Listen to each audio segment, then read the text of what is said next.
पिछले कुछ दिनों से देश में एक वीडियो काफी वायरल हो रहा है, जहां प्रधानमंत्री नरेंद्र मोदी का काफिला सिर्फ 2 गाड़ियों में नजर आया। आमतौर पर जहां बड़े नेताओं के साथ लंबा चौड़ा कॉन्वे दिखाई देता है, वहीं इस बार पीएम मोदी ने खुद फ्यूल सेविंग का मैसेज दिया है। देखिए, रिपोर्ट्स के मुताबिक पीएम मोदी ने फ्यूल बचाने और अननेसेसरी व्हीकल यूज कम करने की अपील की है और कई बड़े नेताओं ने भी अपने कॉन्वे साइज को कम करना शुरू कर दिया है। अब सवाल यह है कि अगर आने वाले समय में फ्यूल प्राइसेस और बढ़ते हैं तो आम आदमी के लिए सबसे बेहतर ऑप्शन क्या होगा? क्या हमें पेट्रोल और डीजल कार छोड़कर सीएनजी और इलेक्ट्रिक व्हीकल्स की ओर बढ़ना पड़ेगा? और सबसे जरूरी बात, कौन सी कार्स हैं जो अफोर्डेबल भी हैं, रिलायबल भी हैं और डेली यूज के लिए प्रैक्टिकल भी मानी जाती है? तो आज की इस वीडियो में मैं आपको बताऊंगा कि इंडिया की कुछ ऐसी सबसे अफोर्डेबल और स्मार्ट सीएनजी और ईवी कार्स के बारे में, जो 2025-2026 में काफी चर्चा में रही। सबसे पहले बात करते हैं सीएनजी कार्स की, क्योंकि आज भी इंडिया में सीएनजी सबसे प्रैक्टिकल और बजट फ्रेंडली ऑप्शन माना जाता है। देखिए, फ्यूल कॉस्ट कम, रनिंग कॉस्ट कम और माइलेज काफी ज्यादा। सबसे पहली गाड़ी मारुति सुजुकी फ्रॉन्क्स सीएनजी। ये कार अभी इंडिया के सबसे पॉपुलर कॉम्पैक्ट एसयूवीज में से एक बन चुकी है। प्राइस करीब 8 लाख रुपए से शुरू होती है और माइलेज लगभग 28 किलोमीटर पर केजी तक जाता है। लुक भी स्पोर्टी है और सिटी ड्राइविंग के साथ हाईवे पर भी काफी कंफर्टेबल फील देती है। और अगर कोई फैमिली कार ढूंढ रहा है तो ये एक स्ट्रॉन्ग ऑप्शन बन सकती है। दूसरी गाड़ी टाटा पंच सीएनजी। अब अगर सेफ्टी आपकी प्रायोरिटी है तो टाटा पंच सीएनजी काफी स्ट्रॉन्ग ऑप्शन मानी जाती है। इस कार की खास बात यह है कि इसका डुअल सिलेंडर टेक्नोलॉजी, मतलब बूट स्पेस भी मिलता है और सीएनजी भी।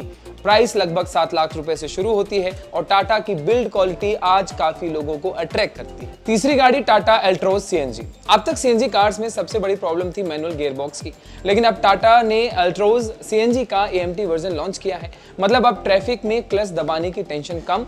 ये उन लोगों के लिए परफेक्ट हो सकती है जो डेली ऑफिस कम्यूट करते हैं। चौथी गाड़ी Hyundai एक्स्टर सीएनजी। अगर कोई कॉम्पैक्ट एसयूवी लुक चाहता है लेकिन बजट भी कंट्रोल में रखना चाहता है तो Hyundai एक्स्टर सीएनजी भी काफी स्ट्रॉन्ग ऑप्शन हो सकता है। देखिए, फीचर्स काफी प्रीमियम है और माइलेज भी इंप्रेसिव है। अब बात करते हैं इलेक्ट्रिक कार्स की, क्योंकि पीएम मोदी की अपील के बाद ईवीज की चर्चा और ज्यादा बढ़ गई है। रिपोर्ट्स में ये भी सामने आया है कि कॉन्वे में ईवीज शामिल करने की बात कही गई है और देखा जाए तो ईवी मार्केट इंडिया में अब तेजी से ग्रो कर रहा है।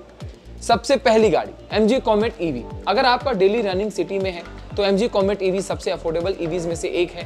प्राइस करीब 7 से 8 लाख रुपए के आसपास शुरू होती है। छोटी है, इजी पार्किंग है और डेली ऑफिस या मार्केट यूज के लिए काफी प्रैक्टिकल है। दूसरी टाटा टियागो ईवी। अब अगर आप प्रॉपर फैमिली ईवी चाहते हैं तो टाटा टियागो ईवी काफी बैलेंस्ड ऑप्शन है। प्राइस करीब 8 से 9 लाख रुपए से शुरू होता है। रेंज लगभग 250 से 300 किलोमीटर तक जाती है, डिपेंडिंग ऑन वेरिएंट। और सबसे अच्छी बात, मेंटेनेंस कॉस्ट पेट्रोल कार से काफी कम होती है। तीसरी गाड़ी टाटा पंच ईवी। अब पंच का ईवी वर्जन भी मार्केट में काफी पॉपुलर हो चुका है। देखिए, एसयूवी स्टांस, हाई सीटिंग और डिसेंट रेंज। प्राइस लगभग 10 लाख रुपए से शुरू होती है और अगर कोई फ्यूचर रेडी कार चाहता ही है तो ये स्ट्रॉन्ग कंटेंडर है। देखिए, चौथी गाड़ी है मारुति ई विटारा। अब मारुति भी ईवी सेगमेंट में एग्रेसिवली एंटर कर रहा है।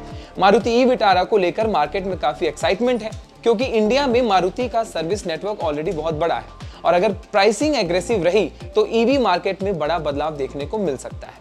इंपॉर्टेंट पॉइंट क्या है ये भी आप जान लिए, हर किसी के लिए ईवी प्रैक्टिकल नहीं होती। अगर आपके एरिया में चार्जिंग इंफ्रास्ट्रक्चर नहीं है या डेली लॉन्ग डिस्टेंस ट्रेवल ज्यादा है तो फिलहाल सीएनजी ज्यादा प्रैक्टिकल चॉइस हो सकती है। लेकिन अगर आपका डेली रनिंग फिक्स्ड है, सिटी यूसेज ज्यादा है और आप फ्यूल कॉस्ट कम करना चाहते हैं तो ईवी फ्यूचर बन सकता है।